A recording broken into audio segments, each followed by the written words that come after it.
আমার 8 বিঘে জমিতে আনুমানিক তো আপনার 3 লাখ টাকার মতো খরচ হয়েছে। এটা যদি এখন বিক্রি করেন 7 দিন পরে কত টাকা বেচতে পারবেন? প্রায় 10 লাখ টাকার মতো বিক্রি করতে হবে। তার মানে 3 লাখ টাকা খরচ, 10 লাখ টাকা বিক্রি হইলে নেট প্রফিট 7 লাখ টাকা।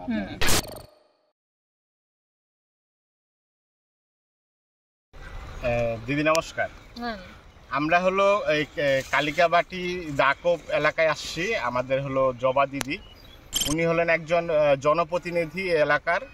উনি লালতির সিড লিমিটেডের এই নতুন জাতের যেই তরমুজের জাতটা আছে শান্তি, সে প্রথমবারের মধ্যে বা চাষ করছে। দিদি, কতটুকু জমিতে আপনি এই শান্তি চাষ করছেন? আমি প্রায় 6 বিঘে জমি শান্তি চাষ করেছি। 6 বিঘা? হ্যাঁ, 6 বিঘা। এই প্রথম?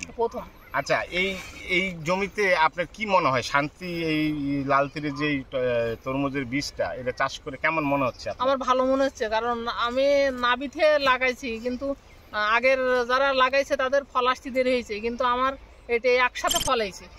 একসাথে কোনো ঝামেলা হয়নি ফল আসার জন্য। যে ফল বয়স কিন্তু এর বয়স মাত্র 55 দিন বয়স, কিন্তু 55 দিন ফল এত বড় হয়েছে। আমি 60 বা 65 দিনের ভিতরে এই তরমুজ বিক্রি করতে পারবো। মোটামুটি দেখা যাচ্ছে দিদি এটা 8 থেকে 10 কেজি হয়ে গেছে। হ্যাঁ, হয়ে গেছে। আরো 12 থেকে 14 কেজি হবে। 12 থেকে 14 কেজি। আর আপনার এটা যদি আপনার তাপমাত্রা যদি কন্ট্রোল থাকতো, তাহলে এই তরমুজ আমি 15 বা 18 কেজি হয়ে দেখাতে পারতাম। তার মানে এটা একটা আপনার কথা বোঝা গেল এটা তাপ সহিষ্ণু একটা জাত। হ্যাঁ, জাত। এবং এটা আপনি কি মনে হয় দিদি লালতির এই জাতটা শান্তি তরমুজের জাতটার মানে ভাইরাস সহনশীল? ভাইরাস কম, ভাইরাস দেখিনি তো। ভাইরাস দেখেন না? আচ্ছা, এই তরমুজ সবগুলো তো প্রায় একই সাইজের। আপনার মাঠে যে তরমুজগুলো আছে এক সাইজের প্রায়। তাহলে আপনার এইখানে এই 8 বিঘা জমিতে আপনার দিদি আপনার মনে হয় কত টাকা খরচ হয়েছে এই পর্যন্ত?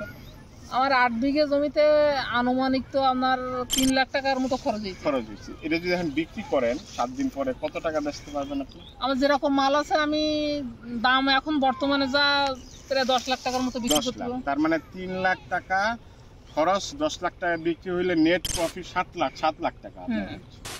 তো এটা যদি আপনার আরো বেশি দিন রাখেন তাহলে আরো বেশি বড় হবে, বেশি দাম। হ্যাঁ, বেশি বড় হবে, বেশি দাম। কিন্তু আপনারা এই রিস্ক নিতে যাচ্ছেন না এই ইয়ার জন্য। বৃষ্টি যদি হয় বা সমস্যা হয়, এই কারণে রিস্ক নিতে যাচ্ছেন। তাহলে আপনি কি কৃষকদের বলবেন যে লালতিরের এই শান্তি জাতটা তরমুজের জাতটা চাষ করলে তারা লাভবান? হ্যাঁ, লাভবান হবে। আর অল্প দিনের ফসল দেখলাম, কারণ অন্য আপনার ইন্ডিয়ান পাকিজা যেরকম আপনার 4 মাসে কিন্তু বিক্রি করা লাগতেছে, কিন্তু এইটা আপনার 55-60 দিনেই হাইরেস্ট 65 দিনে উঠে যাবে। মানে এটা হলো অন্যান্য যে জাতগুলো আছে তরমুজের, ওইটার চাইতে প্রায় অর্ধেক দিন লাগছে। হ্যাঁ, অর্ধেক সময় লাগতেছে। ভেরি গুড দিদি। ফলগুলো একসাথে আসতেছে। ভালো